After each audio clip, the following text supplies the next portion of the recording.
창세기 강의 66번째 시간으로 약속의 성취라는 제목으로 말씀을 보겠습니다. 불가능한 것처럼 보이던 그런 소망과 기대가 있었는데 그것들이 이루어진다면 참 기쁘고 행복할 것입니다. 눈이 보이지 않던 사람이 눈을 보게 되거나 또 귀가 전혀 들리지 않아서 소리를 못 듣던 사람이 이렇게 소리를 듣게 된다면 참 그것처럼 놀랍고 또 기쁜 일이 어디에 있겠습니까? 그런데 이처럼 놀랍고 또 신비하고 기쁜 일이 바로 오늘 아브라함과 사라의 인생 가운데 나타났습니다. 100세 된 아브라함, 90세 된 사라에게서 아들이 태어난 것입니다. 하나님은 이들이 아들을 낳을 것임을 성경에서 여러 번 말씀하셨는데요. 바로 그 약속이 이제 성취된 것이죠. 그래서 오늘 본문을 통해 하나님의 약속이 어떻게 성취되었는가를 살펴보기를 원하는데요. 첫 번째로 하나님의 약속은 하나님의 방문으로 성취됩니다. 1절 말씀을 보겠습니다.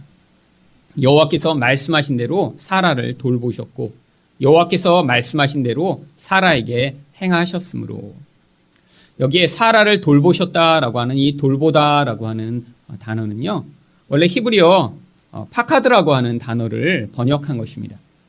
이 단어는 원 의미는요. 방문하다 그런 뜻을 가지고 있어요.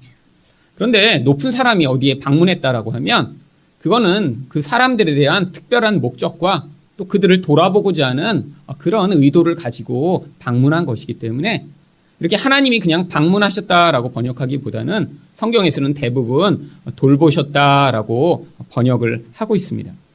그런데 왜 하나님이 이렇게 방문하신 것일까요? 바로 오늘 본문에 그 단서가 있는데 1절에만 여호와께서 말씀하신 대로라고 하는 구절이 2번 반복되고요.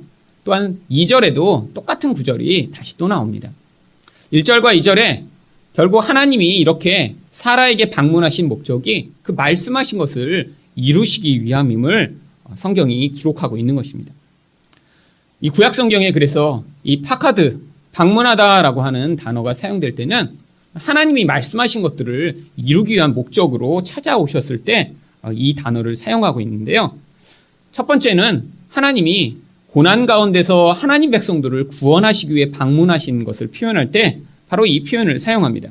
출애굽기 4장 31절 말씀을 보시면 여호와께서 이스라엘 자손을 찾으시고 그들이 고난을 살피셨다 함을 듣고 백성들이 머리 숙여 경배하였더라. 여기에서 하나님이 그들의 고난을 살피셨다 할 때 이 살피다가 바로 하나님이 방문하셨다라고 하는 똑같은 단어를 번역한 것입니다. 결국 하나님 방문하실 때는요. 고난 가운데 그의 백성을 구원하시기 위해 방문하신다는 거예요. 또한 하나님이 언제 이렇게 방문하셨는가를 룻기 1장 6절은 이렇게 표현합니다. 그 여인이 모압 지방에서 여호와께서 자기 백성을 돌보시사 그들에게 양식을 주셨다 함을 듣고. 나오미가 흉년이 들어서 모압이라는 땅으로 피난을 갔었는데요. 자기 백성들을 하나님이 돌보시면서 그들에게 개입하셨음을 듣고 자기 땅으로 돌아오게 됩니다. 이처럼 궁핍박 가운데 있는 자, 하나님이 긍휼이 필요한 자에게 하나님이 개입하셔서 그들의 상황을 변화시키신 일들을 표현할 때 바로 이런 하나님의 방문이라고 표현하는 것입니다. 그런데 구약 성경에는요. 이렇게 하나님이 방문하셨을 때 특별히 여자에게서 특별한 일이 나타나고 있는 상황을 묘사하고 있는데 그것이 바로 사무엘상 2장 21절에 나옵니다. 여호와께서 한나를 돌보시사, 이 돌보다가 바로 파카드, 하나님이 방문하셨다라고 하는 뜻이에요. 근데 하나님이 그렇게 방문하셨더니 무슨 일이 벌어지죠? 그로 하여금 임신하여 세 아들과 두 딸을 낳게 하셨고 아이 사무엘은 여호와 앞에서 자라니라. 여자에게 하나님이 방문하시면요. 아이 낳지 못하던 여자가 아이를 이렇게 여럿을 낳게 되는 기적이 나타나는 것입니다. 이 앞에 나왔던 이 모든 상황, 궁핍의 상황 가운데 긍휼히 여기시면서 하나님이 방문하시고요. 고난받는 자를 구원하시기 위해 방문하시고요. 아이 낳지 못하던 이런 여자에게 하나님 방문하셔서 아이를 낳게 하시는 이 모든 상황은요. 사실 앞으로 벌어질 예수 그리스도의 탄생을 모형적으로 보여주고 있는 것입니다. 바로 그래서 하나님이 방문하셨다, 하나님이 살피셨다라고 하는 이 똑같은 단어가 예수님의 예언을 예고하고 있는 누가복음 1장 16절에서 71절에 나옵니다. 바로 사가랴가 이제 성령 충만하여 이런 예언을 하는데요. 찬송하리로다 주 이스라엘의 하나님이여 그 백성을 돌보사. 여기 나오는 이 돌보다가 앞에 나오는 파카드라고 하는 단어입니다. 속량하시며 우리를 위하여 구원의 뿔을 그 종 다윗의 집에 일으키셨으니 이것은 주께서 예로부터 거룩한 선지자의 입으로 말씀하신 바와 같이 우리 원수에게서와 우리를 미워하는 모든 자의 손에서 구원하시는 일이라. 여러분, 하나님이여 아브라함에게 내가 너에게 복을 주겠다. 그리고 그 복을 주시는 가장 1차적인 그 약속의 성취가 바로 이삭이 태어나는 것이었습니다. 그런데 그것은 모형에 불과했다는 거예요. 그렇게 불가능한 상황 가운데 하나님이 약속이 이루어지고 하나님이 방문하셔서 하나님의 그 놀라운 약속이 성취되는 그 궁극적인 것은요, 바로 예수 그리스도에게 있다라는 것입니다. 예수님이 이렇게 불가능한 상황 가운데 태어나셔서 바로 이렇게 고난받는 자들을 구원하시고 궁핍 가운데 살아가는 자들에게 생명의 양식을 주시며 또한 아이 낳지 못하는 여자가 이렇게 하나님의 능력으로 아이를 낳게 되면서 하나님의 백성의 그런 놀라운 은혜가 임하게 된 것이 바로 이 아브라함에게 주신 복의 궁극적 실체라는 거예요. 우리에게 주어진 이 약속이 바로 이젠 예수 그리스도로 말미암아 이루어진 것입니다. 여러분, 다른 약속이 우리에게 중요한 것이 아니라요, 바로 이렇게 우리를 죄에서 궁핍에서 고난에서 구원할 예수 그리스도가 이 땅에 오셨다는 이것이 하나님이 약속하신 것 중에 가장 놀라운 성취이며 또한 가장 놀라운 복인 것입니다. 세상에서 사람들이 고통하고 사람들이 힘들어하고 또 사람들이 고민하는 그 궁극적 이유는요, 삶에 내가 필요한 것이 부족하기 때문이나 혹은 내가 연약하고 힘들기 때문이 아닙니다. 여러분, 모든 문제의 근원에는요, 사실 죄가 영향을 미치고 있어요. 죄 때문에 우리는 하나님의 생명에서 단절됐기 때문에 끊임없이 궁핍을 느끼는 거고요. 죄 때문에 관계가 깨어져서 우리는 끊임없이 관계가 깨어진 그 결과로 말미암는 고통을 경험하고 있는 것입니다. 그런데 바로 이렇게 죄로 말미암아 죽을 수밖에 없고 이 땅에서도 지옥처럼 살 수밖에 없는 우리를 향해 하나님이 주시는 그 복의 성취가 바로 예수님이 이 땅에 오심으로 말미암아 성취되었다는 거예요. 그래서 예수님이 이 땅에 오신 그 사실을 우리가 믿을 때 하나님이 우리를 긍휼히 여기시고 우리 궁핍을 채우시며 우리를 고난 가운데서 구원하시기 위해 오신 그 하나님을 믿음으로 우리는 지금 내가 궁핍하고 지금 내가 죄 때문에 말미암아 고난을 당하고 있지만 결국에는 하나님의 약속이 내 인생 가운데 완성될 것에 대한 그런 소망과 또한 기쁨으로 신앙생활을 할 수 있는 것입니다. 두 번째로 하나님의 약속은 어떻게 성취되나요? 하나님의 때가 되었기 때문에 성취됩니다. 2절 말씀을 보겠습니다. 사라가 임신하고 하나님이 말씀하신 시기가 되어 노년의 아브라함에게 아들을 낳으니, 그냥 낳은 것이 아니라요, 하나님이 말씀하신 시기에 이제 아들을 낳게 됩니다. 이게 바로 하나님의 때예요. 아브라함이 마음이 얼마나 그동안 기다리느라고 힘들었을까요? 하나님이 아브라함이 이렇게 늦은 나이에 나타나셔서 아들을 주시겠다고 했는데 아브라함 편에서는요, 그게 당장에 일어날 것이라고 생각했는데 하나님이 약속이 주어진 그 이후에도요, 아브라함은 25년간이나 기다렸어야 합니다. 아니, 처음부터 하나님이 25년쯤 후에 아들을 줄게 라고 말씀하신 게 아니라요, 하나님은 아무 말씀 안 하시고 그냥 주시겠대요. 그러니까요, 과정에서 낙심도 하고요, 또 하갈을 취해 다른 아들을 낳기도 하고요. 이렇게 하나님의 때가 명확치 않은 것이었죠.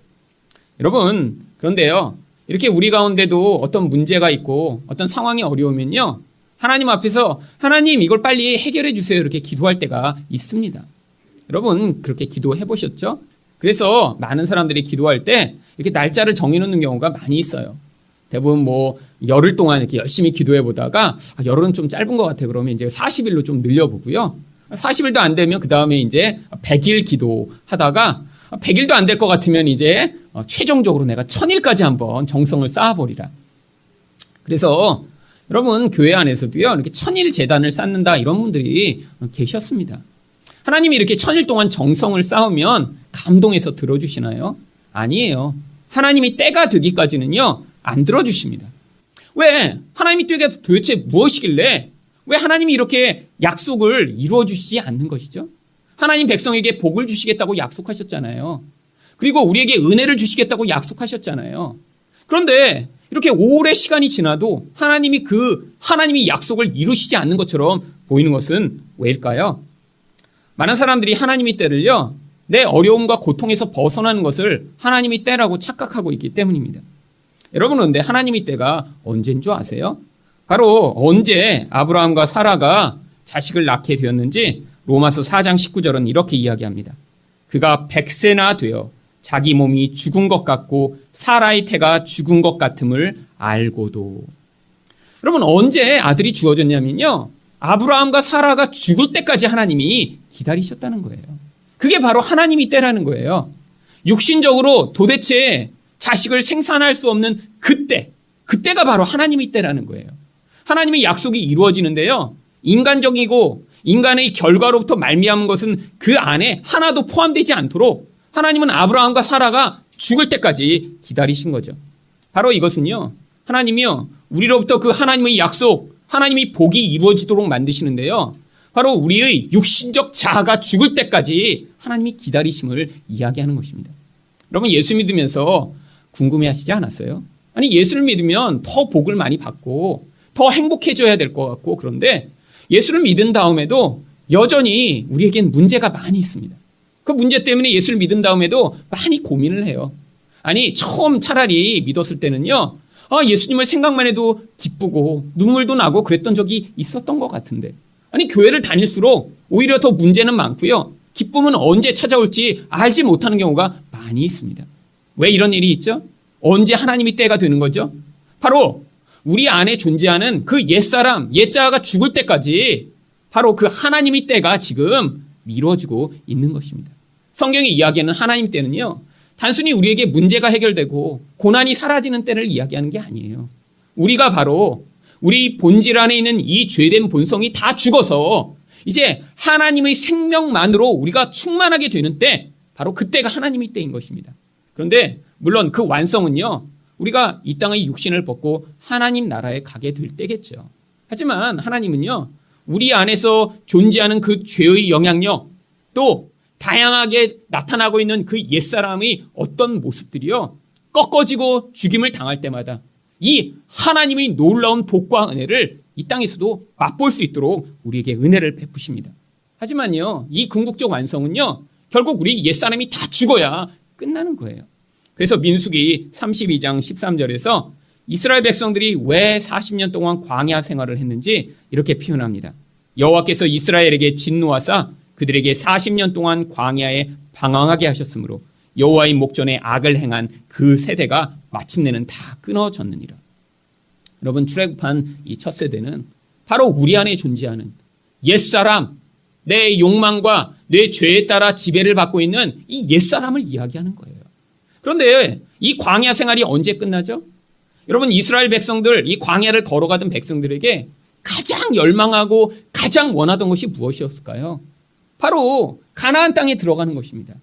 마치 아브라함에게 자식이 생기는 것처럼 이 광야를 걸어가던 이스라엘 백성에게는요, 이렇게 가나안 땅에 들어가 거기서 정말 하나님이 약속하신 젖과 꿀을 맛보게 되는 그날을 기대했는데 어떻게 됐죠? 바로 이 첫 세대가 광야에서 다 죽어버린 거예요. 여러분, 이게 바로 우리 인생 가운데 나타나는 일입니다. 우리에게 하나님이 약속을 주셨어요. 젖과 꿀이 흐르는 바로 하나님 나라를 맛보게 해주시겠다고. 그런데 이 땅에서 우리는 그것을 경험하고 누릴 수 있는 그런 준비가 되어 있지 못합니다. 우리 본질은 죄가 가득해요. 내가 너무나 강하기 때문에 내 뜻대로 모든 것들이 이루어져야 하고요, 내가 남보다 높아져야 하고요, 내 원하는 것을 성취할 수 있어야 자신이 정말로 기쁘다고 착각하게 되는 그런 옛사람이 지배받고 있는 것이 우리들입니다. 그렇기 때문에 내 원하는 대로 무슨 일이 벌어지지 않으면 분노하는 거예요. 여러분, 근데 하나님이요, 그 분노하는 자아, 자기 욕망대로 살아가는 그 자아를 죽이시기 전에는요, 우리에게 하나님의 그 놀라운 생명을 풍성하게 주실 수가 없습니다. 그래서 하나님은요, 이 광야의 기간을 통해 우리가 우리 안에 존재하는 그 죄의 근원을 목도하며 그것이 죽어가는 과정들을 경험하도록 하시는 거예요. 그래서 민수기 14장 33절은요, 이렇게 표현합니다. 너희 자녀들은 너희 반역한 죄를 지고 너희 시체가 광야에서 소멸되기까지 40년을 광야에서 방황하는 자가 되리라. 여러분, 자녀들이 무슨 죄가 있죠? 그런데 이 자녀들한테는요, 어떤 약속의 말씀을 주시냐면요, 너네 전 세대가 반역한 그 죄를 너희가 짊어지고 40년이나 광야를 걸어야 된대. 이게 바로 지금 우리에게 말씀하고 계신 거예요.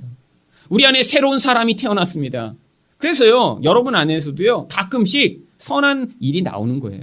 하나님을 향해 믿음의 행동도 하기도 하고요, 다른 사람을 사랑하는 그런 반응도 하기를 하는데, 우리 안에 주도하는 세력은 뭔지 아세요? 바로 이 반역하는 옛사람입니다. 하나님은 사랑하라고 요구하시는데 사랑할 수 없는 게 우리들이에요. 그래서 관계를 깨뜨리고 늘 분노하고 모든 사람들을 내 마음대로 좌지우지하려고 하는 이 악한 모습. 그런데 어떻게 하시겠다고요? 이 세 사람이요, 그냥 하나님이 구원하시는 게 아니라 이 세 사람 위에다 이 옛사람이 모습이 끊임없이 경험되도록 하셔서, 아, 이 죄란 이렇게 무서운 거구나.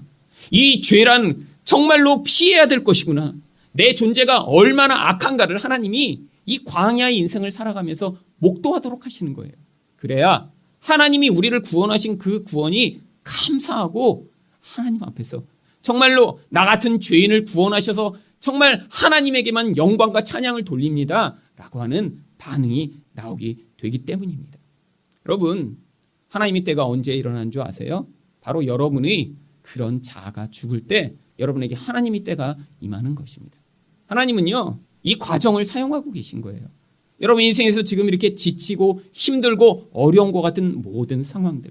그래서요, 나중에 그 과정을 지나가며 우리가 더 이상 그 자아의 욕망과 자아의 이끌림대로 살지 아니하고 하나님이 여러분의 인생 가운데 주관하시는 그 인도하심을 따라 살아가는 그런 자가 되도록 하나님이 여러분 인생 가운데 지금 모든 상황들을 사용하고 계신 것입니다. 여러분, 저희 인생에도 반복적으로 나타났던 일이요, 이런 과정이에요. 사실 여러분 다 아시지만 저희 집이 20대 초반에 이제 완전히 망했습니다. 근데 망하고 나니까요, 이전에 누리던 모든 경제적 풍요 또 모든 환경들이 완전히 하루아침에 정말 바닥으로 떨어져 버렸습니다. 저희 집 멀쩡한 집에 살고 있다가 집을 다 뺏기고 지하방에 쫓겨갔어요. 그러니까요, 이 경제적으로 갑자기 그렇게 어려워지고 나니까요, 제 안에 너무 큰 두려움과 너무 큰 불안이 찾아오기 시작했습니다. 앞으로 내 인생은 어떻게 될까? 내가 꿈꾸던 이런 인생을 살 수가 있을까? 그런데 그런 불안뿐 아니라요, 또 삶의 환경 자체가 너무너무 힘들었어요. 화장실이 집 밖에 있었으니까요, 그 밖에 있는 화장실을 다니는 게 정말 아주 고통이더라고요. 평소에 그렇게 집 밖에 있는 화장실이 있다는 건 늘 책에서만 읽다가 정말 나의 삶에서 벌어졌을 때 그 고통. 근데 저는 이렇게 화장실을 꼭 아침마다 가야 되는데 또 공동 화장실입니다. 옆집 아저씨가 꼭 일찍 나오셔서 거기서 담배를 이렇게 피우셔서 그 조그만 그 화장실에 연기가 가득해요. 늘 아침에 나가보면. 그럼 문을 잡고 그 연기를 계속 이렇게 밖으로 뿜어내서 내가 들어가서 숨을 쉬고 살 수 있을 때까지 그 연기를 뿜어냅니다. 그리고 막 배는 아픈데 그걸 잡고 이렇게 흔들면서 정말 화장실만 집안에 있으면 좋겠다. 얼마나 매일매일 생각했는지 몰라요. 겨울이면요, 그 물이 똑똑똑 떨어져 갖고요, 그 변기가 다 얼어붙습니다. 그러니까요, 뜨거운 물을 한 바가지를 들고 가서 그 얼음 위에다 부어갖고 그 얼음을 다 깨야지만 또 화장실을 쓸 수가 있어요. 근데 배 아픈데 여러분 생각해 보세요. 뜨거운 물 바가지 들고 가서 그거 깨는데 쉽게 깨집니까? 그러면 막 배는 아픈데 가서 또 물 끓여갖고 또 가서 그거 물 깨고 있고, 그러면서 매일매일 생각했어요. 하나님, 화장실만 집안에 있는데 주셔도 제가 이렇게 불평하지 않을게요. 하나님, 제발 이런 정말 지하실에서 벗어나게 해주세요. 그게 제 소망이고 꿈이었어요. 그런데 하나님이 기도에 응답 안 하시더라고요. 그 집에 7년을 살았습니다. 7년을요. 여러분, 근데 삶의 환경이 그러니까요, 아주 사소한 것들이 마음을 너무너무 깨트리고 힘들어요. 지하실이니까 너무너무 습해갖고요, 사실 이 벽지가 벽에 붙어있지가 않습니다. 습하니까 벽지가 다 이렇게 떨어져갖고 이렇게 다 부풀어서 있어요. 근데 그 부푼 사이에 누가 살고 있냐면 바퀴벌레들이 살고 있습니다. 근데 바퀴벌레도 아주 큰 바퀴가 살아요. 그러니까요, 이렇게 밤에 자려고 누우면요, 그 공간에서 이제 바퀴들이 왔다 갔다 경주를 하고 막 그래요. 그러면 싹싹싹, 그리고 불을 켜서 보면요, 그 벽지 사이로 이렇게 움직이는 게 보입니다. 막 정말 온몸이 막 정말 너무너무 무섭고 막 싫은 거예요. 그 바퀴가 얼른 그러다가 갑자기 튀어나와요. 찢어진 데가 있으면. 여기서만 벗어나는 게 정말 나에게 소망이다. 맨날 기도했어요. 근데 하나님이 그런 환경 가운데 살게 하시면서요. 내 영혼 깊숙이 존재하던 이 돈에 대한 의존, 돈 때문에 두려워하는 그 마음을 하나하나 꺼집어내시기 시작했어요. 7년쯤 그곳에 있으니까요. 나중에 이렇게 돈이 없어도 죽는 게 아니구나. 하나님이 뜻이 이루어지는구나. 아니 그렇게 돈이 없이 가난하게 사는데도요. 신학교를 갔고요. 그리고 공부를 마쳤고요. 그리고 때가 되니까 하나님이 그곳을 떠나게 하셨습니다. 그래서 인생 가운데 이게 정말 때가 돼야 이 모든 일이 끝나는 거구나 생각했는데 그리고 이제 뭐 사역을 하고 또 미국에서 유학을 하고 한국에 돌아왔는데 두 번째 지하실로 들어가게 되었습니다. 이거 한 번으로 끝날 줄 알았는데 또 반복되는 거예요. 근데 제가 그 지하실에 들어가면서 이번에는 굉장히 감사한 게요. 지하실이지만 화장실이 집 안에 있었어요. 그래갖고 가끔씩 근데 이게 너무 지대가 낮은 곳에 지하실이 있으니까요. 이 정화조랑 이렇게 높이가 차이가 별로 안 나서 이 지하 화장실이 이렇게 막히고 공사를 해야 될 때가 이제 저희 사는 동안 2번이나 있었습니다. 그래갖고 공사를 하고 다 드러내면요. 며칠 동안 이제 집 안에 있는 화장실을 못 쓰는 거예요. 그러면 이제 그 살던 지하실이 사실 교회 이제 지하실이었기 때문에 교회의 공동 화장실을 이렇게 몰래 가서 써야 되는데 그때 이제 얼마나 또 불편하든지요. 그렇잖아요. 교회 화장실 가서 써야 되는데 이렇게 반바지 입고 이렇게 런닝 입고 갈 수가 있나요? 화장실 한번 가려면 옷을 다 입고 나서 길거리에서 누가 만나면 목사님, 네, 안녕하세요. 네, 그러고 이제 화장실을 갔다 오고. 얼마나 그 또 밖에 있는 화장실 때문에 힘들었는지 몰라요. 그러면서 정말 그래도 감사하다. 이렇게 고장났을 때만 밖에서 나가니까 그래도 옛날 늘 생각을 돌아보니까요. 그게 얼마나 감사한지 몰라요. 그래서 참 감사했습니다. 그런데 제가 달라진 게 있더라고요. 예전에 내 안에 있는 그 돈을 의존하고 돈 때문에 두려워하던 그 자아가 살아있던 그 젊은 시절에는 그 환경이 너무너무 고통스러워서 매일같이 하나님께 하나님 제발 이 지하실에서만 벗어나게 해주세요 라고 기도를 했는데 하나님이 그 기도를 안 들으시고요. 하나님이 어떤 기도에 응답하셨냐면 그곳에서 돈을 의존하는 이런 내 욕망과 두려움을 깨트리시고 죽이셨던 거예요. 그러니까요. 이제 하나님의 뜻 인생 가운데 하나님의 때를 내가 받아들일 수 있게 됐어요. 그래서 두 번째 지하실에 들어갔으면요. 한 번도 하나님 이 지하실에서 벗어나 좋은 집에 살게 해주세요라고 기도한 적이 없습니다. 내가 이곳에서 배워야 할 일을 배우고 나면 하나님이 이것도 떠나게 하시겠지. 여러분 하나님이 우리 인생 가운데 불편한 환경, 어려운 환경을 주실 때가 있습니다. 그게요 정말로 물리적으로 이렇게 지하실이라고 하는 그런 환경으로 주어질 때도 있죠. 아니에요. 여러분 근데 우리 인생에서 꼭 그렇게 환경이 나빠야지만 우리가 배울 수 있나요? 아니요. 아주 풍요한 것을 가지고 있지만요. 그 안에서 영적으로 공허하고 불편하고 힘든 상황들을 통해서 하나님은요 또 그 안에서 우리의 이런 옛사람 눈에 보는 것을 의존하고 그 안에서 내 뜻이 이루어지길 원하는 이 사람을 점점 하나님이 죽여가시고자 하길 원하는 거예요. 그래서 어떻게 되도록이요?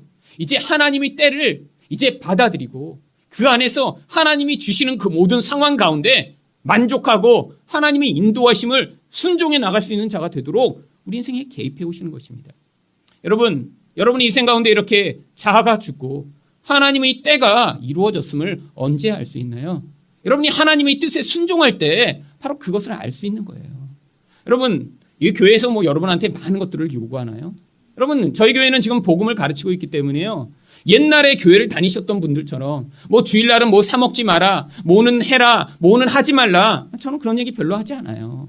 왜?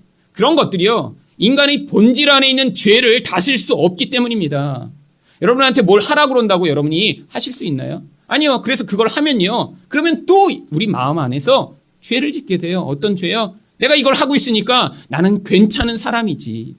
그래서요. 저는 여러분한테 뭘 많이 요구하지 않습니다. 그런데 여러분, 제가 여러분에게 말씀드리는 게 뭐죠? 하나님을 신뢰하라는 거 아니에요. 사람들을 사랑하라는 거 아니에요. 여러분, 제가 다른 많은 얘기를 하나요? 그런데 여러분이 지금 그 말씀에 순종하고 있지 못하면요. 여러분 지금 여러분 옛사람의 지배를 받고 살아가는 인생인 거예요. 아무리 교회를 30년, 40년, 50년 다녀도요. 하나님을 신뢰하지 않고 여전히 내가 가진 것을 의존해서 자랑하고 싶어하고 사람을 사랑하지 못하고 계속 관계에서 문제를 일으키며 미운 사람들이 생기고 그 안에서 관계가 깨어지고 있다면 여러분은 지금 옛사람으로 살아가는 사람들이에요. 하나님의 사람이 아닌 것입니다. 여러분, 우리 한국교회가 여태까지 그래서 무너졌잖아요. 사람들에게 겉으로만 멀쩡한 사람이 되도록 만들고 본질 안에서 이렇게 죄의 문제를 바라보지 못하게 만들어서 삶에서 진짜 하나님을 의존하는 것이 무엇인지 배우지 못하고 사람을 사랑하는 그 하나님의 사람으로 살아가는 것을 가르치지 못해서 결국 사람들이 모이면 모일수록 부자가 되고자 하고 하나님을 내 욕망의 도구로만 사용하고자 하는 그런 기복주의자들, 그리고 하나님의 은혜를 받았다고 하면서도 늘 관계에서 문제가 생기고 사람을 미워하고 그래서 교회에서 파당을 나누고 깨어지고 하는 이런 일들이 한국 교회 가운데 끊임없이 나타나 이런 현상이 되었는데, 하나님이 이 교회를 시작하실 때는요, 우리 가운데 그런 이전의 모습에서 벗어나 우리 죄를 정말로 하나님 앞에서 회개하고 그 안에서 본질 안에서의 죄의 영향력에서 벗어나 우리로서는 불가능한 그런 사랑하는 사람이 되며 우리로서는 불가능한 하나님만을 신뢰하고 세상에 의존하는 그런 돈이나 힘을 의존하지 않는 자들을 되게 만드시겠다고 저희 교회 새로 시작하게 하신 거예요. 우리 안에서 그런 부끄러운 모습 나타날 때 여러분, 우리 안에 존재하는 이 근원적 죄를 하나님 앞에서 회개하셔야 합니다. 다른 사람, 상황을 탓하는 것이 아니라 하나님이 이 상황을 통해 우리 안에 있는 근원적 모습들을 자꾸 지금 보여주시고 계신 거예요. 우리는 약한 자예요. 그런데 이 복음의 말씀을 들으며 우리 본질 안에서 하나님 말씀에 반응해야 합니다. 이 말씀에 순종하기를 거부하는 우리 본질적 모습을 바라보셔야 해요. 그래야 여러분의 고통이 끝나고요, 하나님의 때가 이루어집니다. 여러분이 그 죄의 본질에 매여 있는 동안에는요, 이 교회 절대로 하나님의 일을 위해 이 교회가 하나되 사용받을 수 없어요. 우리 안에 깨어짐이 있고 무너짐이 있고 서로 같이 하지 않으려고 하는 마음이 가득하며 여전히 돈을 의지하고 내가 가진 것을 의지하는 그런 마음이 있는 사람들이 모여 있다면요, 이 교회는 이전의 교회와 하나도 다를 것이 없는 교회입니다. 여러분 안에 있는 그런 옛사람의 모습이 드러날 때마다 하나님, 내 안에서 그런 세상에 대한 의존과 관계에 대한 온전한 사랑을 행하지 못하는 이 부끄러운 모습을 회개하오니 하나님, 저를 그런 하나님의 사람, 하나님의 은혜로 움직임을 받는 그런 사람 되게 해달라고 여러분 기도하셔야 될 것입니다. 여러분, 이렇게 아브라함이요, 자아가 죽었더니요, 아브라함에게서 두 가지 반응이 나옵니다. 바로 첫 번째는요, 3절 말씀이에요. 아브라함이 그에게 태어난 아들 곧 사라가 자기에게 낳은 아들을 이름하여 이삭이라 하였고, 바로 하나님의 말씀대로 자식을 이삭이라고 이름을 짓는 것이죠. 바로 이것이 하나님 말씀에 순종하는 모습입니다. 창세기 17장 19절에 하나님이 뭐라고 말씀하셨죠?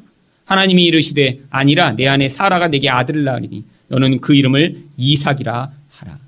하나님이 이삭이라고 하라고 하신 그 말씀대로 아들 이름을 이삭이라고 짓는 것입니다. 또한 하나님이 말씀대로 4절입니다. 그 아들 이삭이 난 지 8일 만에 그가 하나님이 명령하신 대로 할례를 행하였더라. 하나님이 말씀대로 순종해요. 바로 이것도 창세기 17장 12절에서 하나님 말씀하신 것입니다. 너희 대대로 모든 남자는 집에서 난 자나 또한 너희 자손이 아니라 이방 사람에게서 돈으로 산 자를 막론하고 난 지 8일 만에 할례를 받을 것이라. 여러분, 이게 우리가 생각할 때는요, 이제 쉬운 것 같지만요, 이거 하나님이 말씀을 진짜 순종하지 않으면 하기 힘든 일입니다. 여러분, 아기가 태어났어요. 여러분, 8일밖에 안 된 아기, 여러분 보신 적 있죠? 얼마나 조그맣고 얼마나 연약해 보입니까? 그런데요, 그 아이의 정말 성기 앞부분을 이렇게 자른다고 생각해 보세요. 지금과 같은 날카로운 칼이 있는 게 아니에요. 여러분, 아브라함이 살던 시절에는요, 뭐 기껏해야 청동기, 여러분 그런 걸로요, 이 성기를 자르는 게 아니라 아마 썰었겠죠. 얼마나 아기가 울면서 고통했을까요? 피가 철철 났을까요? 지금처럼 무슨 약이 있어서 그거를 멈출 수 없는 그런 상황인데, 아브라함이요, 그런 아기를 향해서도 하나님의 말씀대로 순종할 수 있는 그런 반응이 나온 거예요. 바로 하나님의 때에 이 아이가 주어졌기 때문입니다. 여러분, 바로 여러분이 하나님의 말씀에 순종할 수 있을 때 그때가 하나님의 때이고요, 바로 여러분의 인생 가운데 하나님의 약속이 이루어진 때인 거예요. 마지막으로 하나님의 약속은 어떻게 성취되나요? 하나님의 능력으로 성취되는 됩니다. 5절 말씀이에요. 아브라함이 그의 아들 이삭이 그에게 태어날 때에 100세라. 여기서 왜 100세라고 이야기하죠?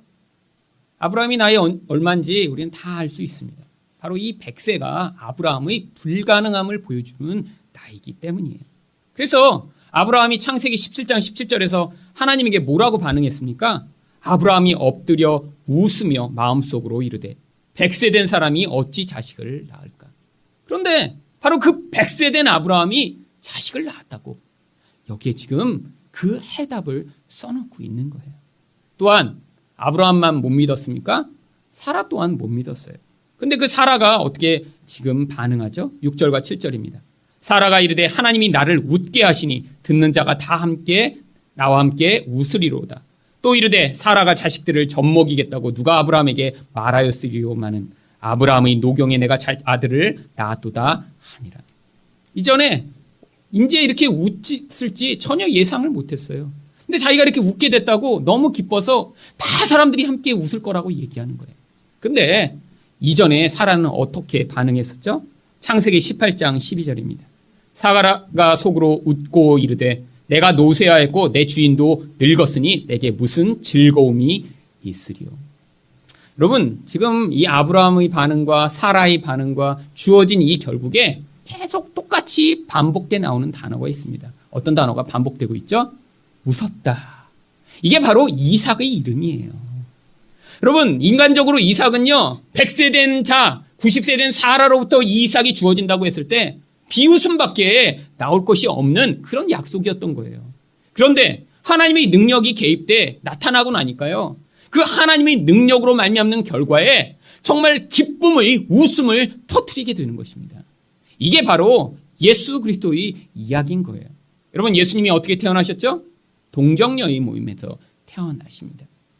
여러분 천사 가브리엘이 와서 이야기할 때 우리 마리아가 어떻게 반응했는지 누가복음 1장 34절과 35절에 이렇게 이야기합니다. 마리아가 천사에게 말하되 나는 남자를 알지 못하니 어찌 이 일이 있으리까. 똑같은 말이죠. 하나님이요 아기가 태어난다고 하시니까요 나는 남자와 가까이 한 적이 없는데 아기 태어날 수 없어요 라고 이야기하는 거죠. 그랬더니 천사가 뭐라고 얘기합니까?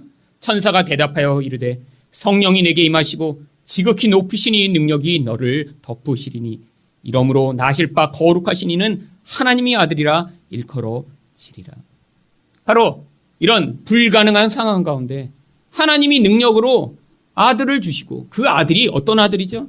우리에게 궁극적 기쁨과 만족과 행복을 가져올 예수 그리스도시라는 거예요.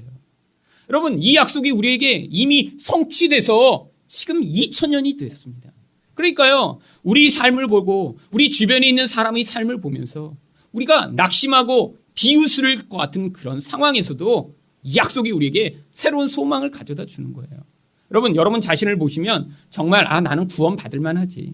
자 빨리 정말 예수님이 오셔서 빨리 천국에 갔으면 좋겠다 이런 생각을 하시나요? 여러분 진짜 여러분의 마음을 들여다보시면요 어떻게 나 같은 자가 구원을 받을 수 있을까? 내가 예수를 믿는다고 이렇게 오랫동안 교회를 다니고 기도를 하고 이렇게 신앙생활을 했지만 여전히 이기적이고 여전히 사랑할 수 없고 여전히 나밖에 알지 못하고 두려움에 매어 살아가며 세상을 사랑하는 나인데 어떻게 내가 구원받을 수 있을까? 여러분 이런 마음을 여러분 발견하셔야 여러분이 진짜 하나님 안에 있는 사람입니다. 그런데 하나님이 어떻게 하시겠다고요? 우리 근원은 그런데 하나님이 우리를 구원해 주시겠다고. 여러분 우리가 그렇게 불가능한데 구원받았다는 사실을 아는 자는 우리 주변에 있는 불가능해 보이는 사람들을 향해 그때 긍휼의 마음을 보일 수 있는 거예요. 여러분 주변에 바라볼 때 그런 사람들이 있으시죠? 아유 저 사람 정말 천국에 가서 없었으면 좋겠다. 저런 사람이 어떻게 정말 예수 믿는다고 하지? 여러분 지금 뭔가 착각하고 계신 거예요. 자기 죄를 못 본 사람들은요 남의 죄를 찾아냅니다. 왜? 남의 죄는 보기 쉽거든요. 자기 죄는 자기가 본질이기 때문에 자기 죄는 자기가 스스로 보지를 못해요. 그런데 남으로부터 드러난 죄는 너무 크게 보입니다. 그러니까 남을 보면서 저 사람 구원 못 받을 것 같은데 어떻게 교회는 다닐까? 여러분 하나님이요 그럼에도 불구하고 그 죄 때문에 그를 멸망시키시는 것이 아니라 그 죄를 뛰어넘는 예수 그리스도의 능력과 은혜로 그런 죄 가운데 있는 자도 구원해내시는 거예요. 여러분, 이렇게 하나님의 은혜를 받은 자, 불가능함을 믿게 된 자는 그래서 자기 자신의 그 부족함과 연약함에도 불구하고 하나님을 신뢰하며 이 땅을 살아갈 수 있으며, 또한 다른 사람을 통해 나타나는 모습에도 좌절하지 않고 끊임없이 사랑하고 긍휼을 베풀 수 있는 것입니다. 여러분이요, 다른 사람을 향해 그렇게 쉽게 판단하고 저 사람은 안 될 거야, 아유 저 사람은 소용이 없겠지라고 생각하고 계시다면 여러분은 지금 하나님의 긍휼과 하나님의 사랑을 받은 것도 아니고요, 하나님의 능력도 지금 부인하고 있는 거예요. 성경이 창세기부터 계시록까지 일관되게 이야기하고 있는 것이 무엇입니까? 하나님은 이렇게 죽은 자를 살리신다는 그런 능력이 있는 분이라는 거예요. 이 땅에서 죄 때문에 죽은 우리들, 그래서 하나님이 살리실 수 있는 것입니다. 여러분, 예수 그리스도로 말미암아 나타난 이 하나님의 능력을 믿으심으로 이렇게 우리와 같은 자, 또 우리 주변에 있는 죽은 것 같은 자들 또한 살리실 예수 그리스도를 믿는 여러분이 되시기를 예수 그리스도 이름으로 축원드립니다.